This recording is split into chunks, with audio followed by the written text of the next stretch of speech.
mois d'août 1964, dans un petit village d'Ille-et-Vilaine du nom de Bru. Voici le père Thomas Philippe.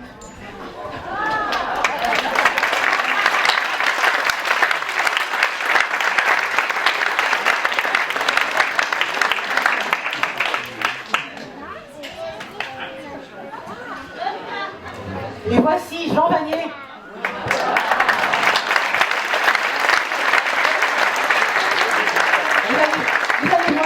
Vous allez voir, il est officier de marine et il se pose plein de questions sur le sens de sa vie.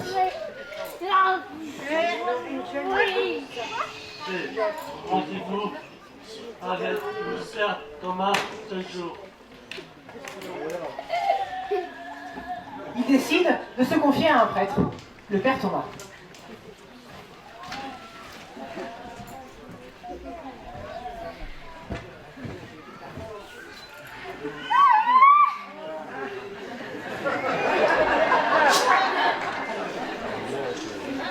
J'aurais bien voulu avoir le même pour mon anniversaire, mais vous aviez une belle uniforme. Et si tu veux être un missionnaire, il va falloir enlever ton uniforme. Le père Thomas est aumônier d'une maison qui accueille des personnes avec un handicap mental.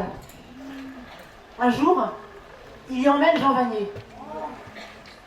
Jean est bouleversé par la rencontre avec ces hommes. Il est choqué de leurs conditions de vie difficiles et profondément touché par leur détresse. Il se sent alors appelé à partager sa vie avec certains d'entre eux.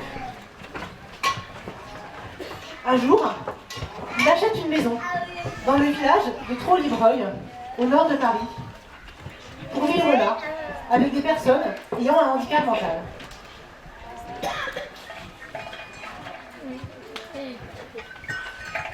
Alors, je vous appelle d'aller là-bas, ne me regardez plus, et allez et marchez vers l'avenir. Et l'avenir, c'est entre vos mains et les mains de tous. Allez, on y va, ensemble. Je veux partir avec toi, un bout de chemin, une dose de joie. Toi, ta tête me plaît sans aucun doute. J'aime ta façon d'avancer, à droite, à gauche, en tournant rond, c'est insensé. Mais ensemble, ça marche, on prend la route. Ensemble, ça marche, on prend la route. Oui, Paris, voilà.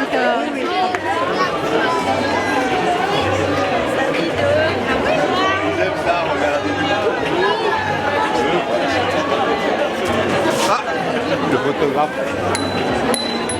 On sera jamais des standards, déjà bien comme il faut. De te donner tout ce que j'ai, ce que je vaux. Après la suite, ça fait quoi?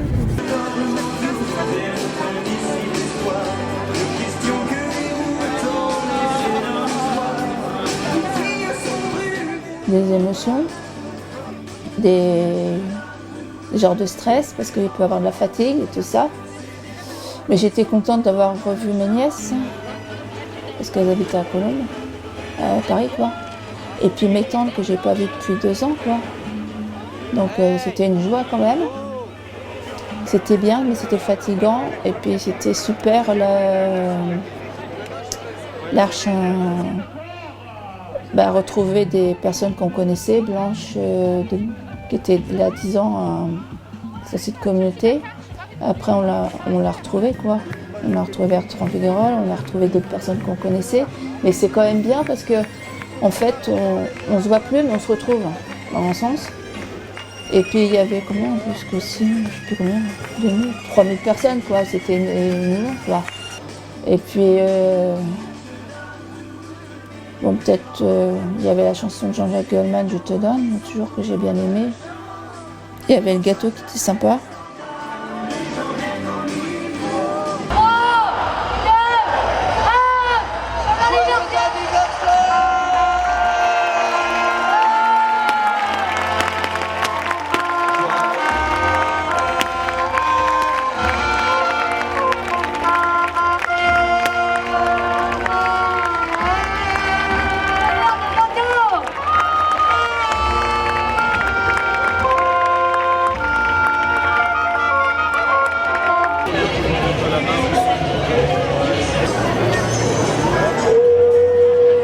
la fête, la joie et m'amuser.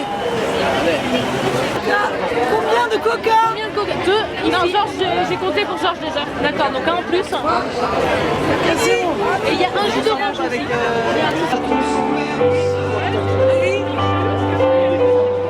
C'est vrai que c'était un peu fou, hein. Nous on est partis à 6h du matin ce jour-là, on est rentré vers minuit. C'était un peu fou comme expérience. Et puis arrivé à Paris, il y avait quand même le stress aussi de perdre personne. Nous on est place de l'hôtel de ville, on est bien d'accord? C'était une belle fête, c'était très bon enfant en fait. On était là, on n'avait rien à prouver, on avait juste à donner des messages de ce qu'on vivait, des messages de la simplicité de la vie à large, de la richesse de la vie à large, de la richesse de la vie ensemble. Pour moi, c'est la fête, la joie et m'amuser.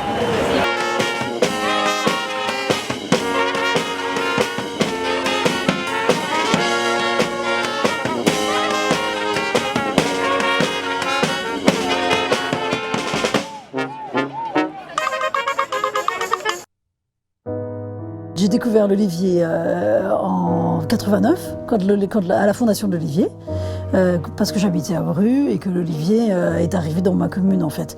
Et donc je faisais partie d'une équipe de compagnons, un groupe de Scouts de France. Et c'est comme ça que je suis arrivée pour la première fois et que j'ai découvert la petite communauté à ce moment-là qui comprenait 8 personnes accueillies, 4 assistants à peu près, au milieu d'un terrain qui était encore un terrain vague avec juste le premier foyer ici.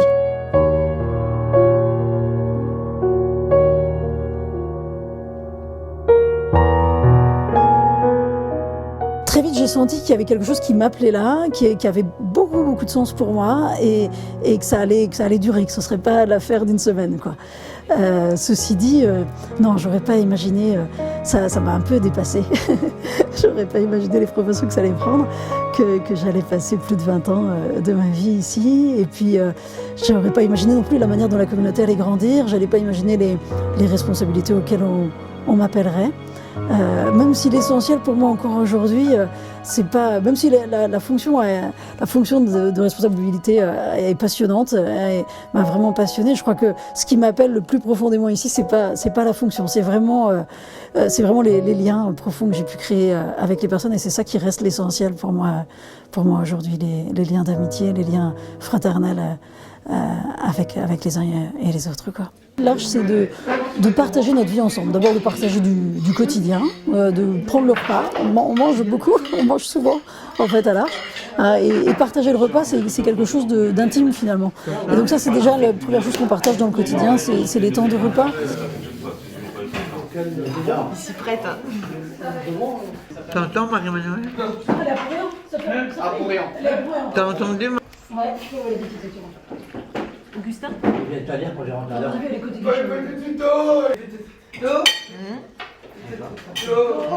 Je te demanderai. C'est qui que je Allez. C'était l'autre temps. Et puis elle te demandera est-ce que c'est possible d'acheter des. Tu es avec Selena, tu vas faire des gâteaux à Oudayan. D'accord? Et puis avec Selena, tu vas faire des gâteaux. Il est présent au milieu de nous, maintenant et à jamais. Pour Stéphane. Ah non, mais je les ai mis en bas. Faut pas les jeter. Tu les as mis en bas? Je les ai mis les pots de compote là. Oui.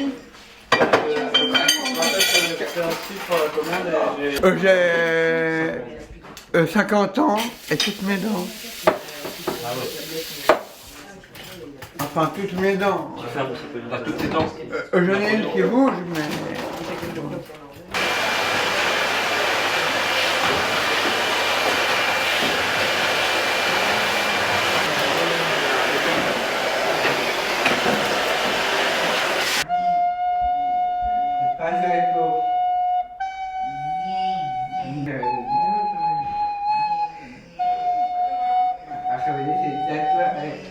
Voilà, Pierrick, lui, il est arrivé dans les tout premiers, en fait.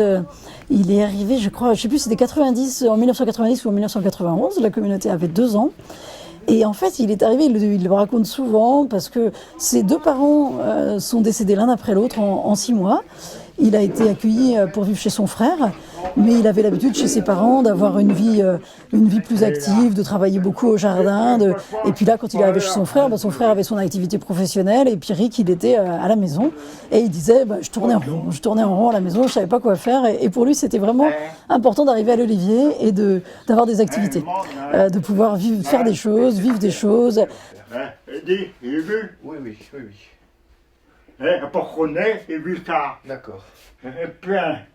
Oui, alors, pour nettoyer tes moules, Oui, il faut que tu prennes ce dont tu as besoin, là. oui.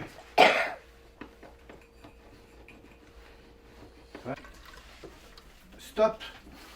Mais parce que, regarde, Pierrick, non. Et puis le troisième.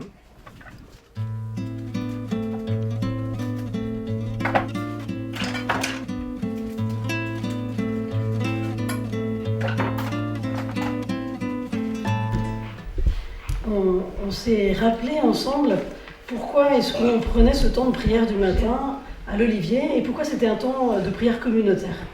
Pourquoi on se retrouvait tous ensemble, toute la communauté, pour prier ensemble, les assistants et personnes accueillies. Vous savez, ça n'existe pas dans toutes les communautés de l'Arche de prendre un temps de prière communautaire tous ensemble comme ça le matin. C'est propre à l'Olivier, d'une certaine manière. Dans toutes les communautés, bien sûr, on prie. Et dans toutes les communautés, on prend des temps de prière, mais un temps de prière communautaire tous ensemble, assez long comme ça le matin, c'est un peu particulier.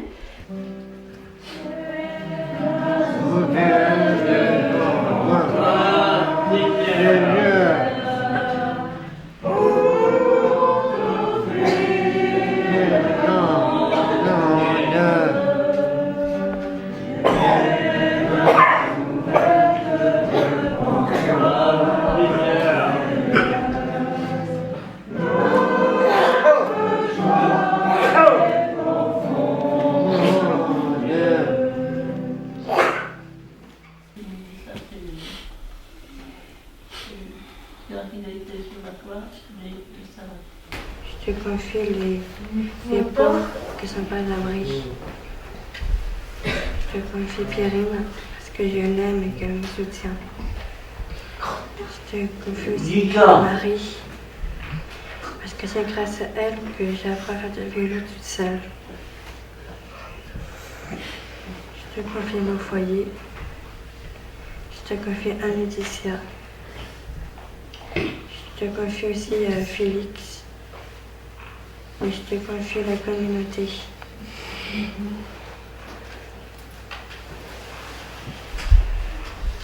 Je confie les sœurs de Kergonan. Je confie Sabrina. Je confie Sandy et Elodie. Je confie... bon.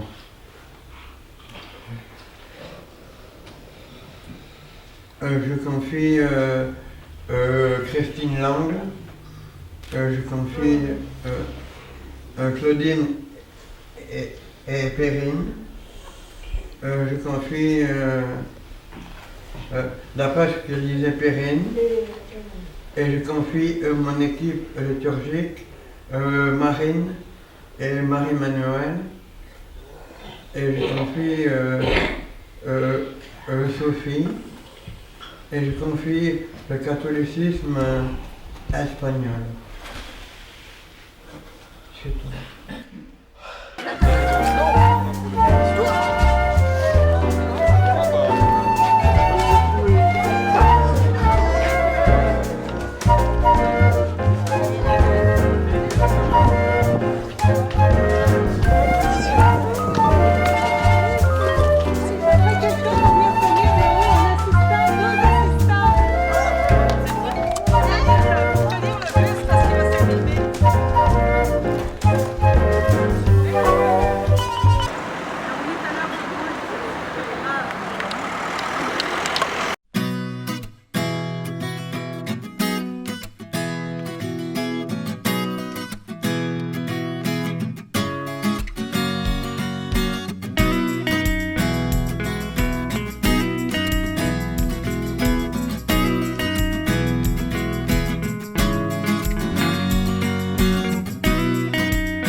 Oui, c'est pour le making-of, c'est pas grave.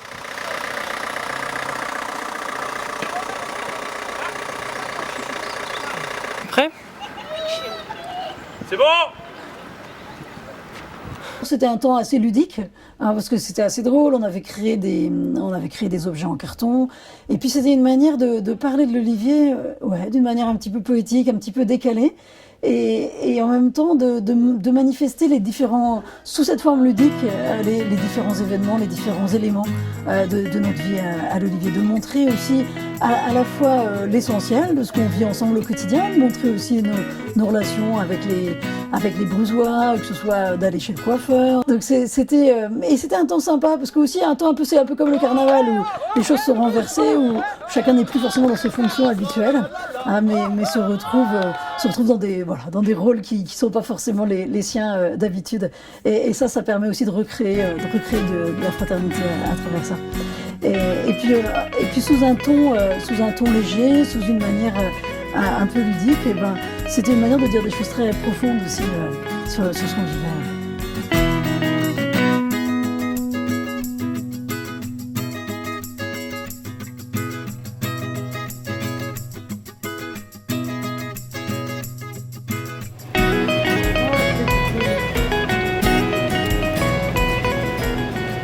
On fait de la confiture dans un chaudron.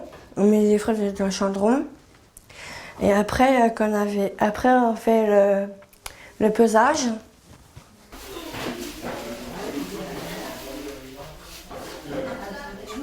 On a chacun un handicap. Par exemple, il y a moi qui est trisomique, 21. Il y en a d'autres qui sont en fauteuil roulant. Il y en a d'autres qui sont aveugles. Il y a Marie-Christine qui est aveugle, mais elle vit avec. Et je l'aime bien. J'aime bien Marie-Christine parce que j'aime bien entendre sa petite voix. Quand j'étais petite, je ne savais pas que j'étais handicapée. Et puis maman m'a dit t'es handicapée, t'es trisomie 21, c'est pas ta faute. Et du coup, j'étais mal à l'aise à cause de ça. Mais par contre, je vis avec. Et je suis toujours heureuse.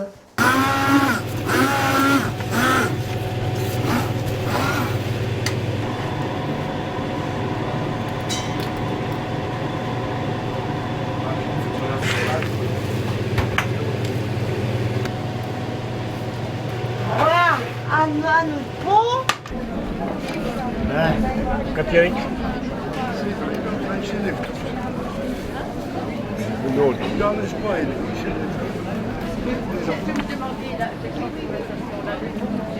Bon, hein? C'est bon. Bonjour. Bonjour. Ça va? Allez. Bonjour. Ça va? Ça va? Bonjour. Evan, elle est vue? Hein? Evan, elle est là. Marie-Bonne, elle est là, tu l'as vue? Bon, allez. C'est le doyen de la communauté, mais il est très jeune de cœur et c'est celui qui est toujours partant pour sortir en fait. Que ce soit pour aller juste faire une sortie d'Embru ou que ce soit pour aller à l'autre bout du monde s'il pouvait, il veut toujours sortir en fait et il a toujours envie de partir. Et ça, c'est vraiment quelqu'un qui est habité par cette force de vie et ce dynamisme pour bouger qui est étonnant. Pierre-Marie. Pierre-Marie? Tu vas boire un coup avec lui? Oui, manger. Au restaurant ou oui. Au bistrot? Non, restaurant. Au restaurant avec Pierre-Marie? Oui. Ah, bah, Elle venait hier soir. il t'a téléphoné pour t'inviter? Oui. T'es content? Ah oui. Ah ouais, tu vas mettre ta cravate? Hier et demi, hier soir. On est inséré dans la vie de la paroisse, on est impliqué dans la vie de la commune. À chaque fois qu'on peut, on s'y insère de toutes sortes de manières. Et puis on a des liens aussi avec, bien sûr, avec les autres communautés, avec d'autres établissements aussi, pas forcément les communautés de l'Arche. Enfin, le but, c'est vraiment d'être ouvert sur la ville, ouvert sur le pays, ouvert sur le monde. Demain, non, c'était cet après-midi, mais là j'ai un empêchement. Bonjour. Ok, madame. Merci beaucoup. Et passez avant, madame. Merci.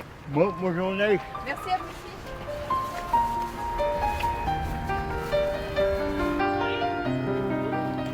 Sur un autre tour, Marine.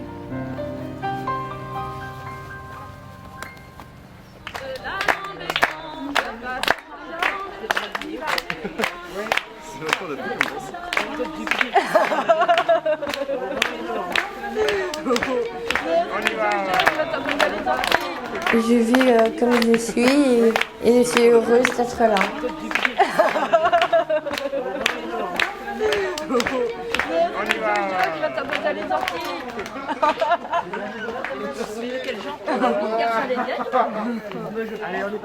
On fêtait à la fois les 25 ans de l'Olivier, les 50 ans de l'Arche. On accueillait la communauté de Aigrefoin, l'Arche d'Aigrefoin qui se trouve du côté de Versailles et qui était venue nous visiter exprès pour l'occasion, qui avait marché plusieurs jours avant pour venir nous rendre visite. C'était l'occasion de raconter l'histoire, de l'Olivier, de raconter un peu l'histoire de l'Arche, d'inviter largement les amis. Le soleil est partout, le soleil est partout. Raconte les vers sous les lauriers verts, mamie m'attend sous les lauriers blancs. Raconte les vers sous les lauriers verts, mamie m'attend sous les lauriers blancs. La plus jeune et la plus belle, trinquons les verts. La plus jeune et la plus belle, trinquons les verts. La plus jeune et la plus belle, trinquons les verts. La plus jeune et la plus belle. Taillons fin, piquons dur, taillons fin, couchez tard, levez le matin. La rosette du joli mois de mai, faites trembler mamie au pas de moi. La rosette, piquons dur et taillons fin, piquons dur et taillons fin, piquons dur, taillons fin. Couchez tard, levez le matin. C'est la rosette du joli mois de mai, faites trembler. C'est dans le vent, allons voir les marmisons. C'est dans le vent, allons voir les marmisons.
Notre vie partagée, notre vie ensemble, elle témoigne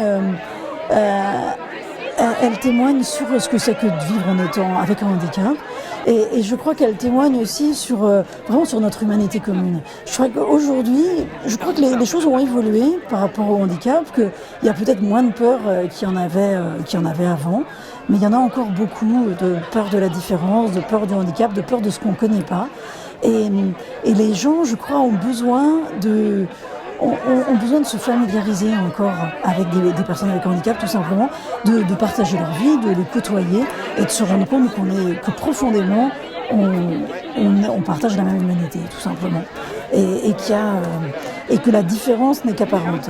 Que les différences peuvent avoir l'air très grandes en apparence, peuvent être très marquées extérieurement, mais que quand on passe du temps, quand on dépasse cette barrière-là et qu'on passe du temps ensemble, on les voit plus vraiment en fait, ces différences-là. Et tout ce qu'on voit, c'est l'essentiel de notre humanité commune. Et qu'on partage les mêmes aspirations profondes à aimer, à être aimé, à être reconnu, à traverser, qu'on vit les mêmes choses aussi, les mêmes épreuves, qu'on est confronté aux mêmes difficultés. Et que ça, c'est vraiment notre patte humaine en fait. Et qu'avec un handicap ou sans handicap, ce qui dépasse tout ça, c'est tout simplement notre expérience de vivre notre fragilité d'humain, quoi.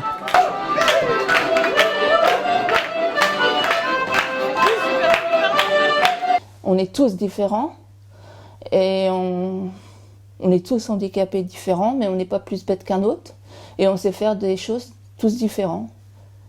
Et mes parents aussi sont heureux pour moi parce que je vais peut-être avoir bientôt un studio en 2015 ou en 2016, j'espère. Parce que comme ça, parce que je suis heureuse et que j'aime bien être avec les autres. Est-ce que ça m'aide? Tous les deux, moi oui vraiment, j'aimerais mieux un jeune fou bien mieux, ça je sens mentir, j'aimerais bien mieux un jeune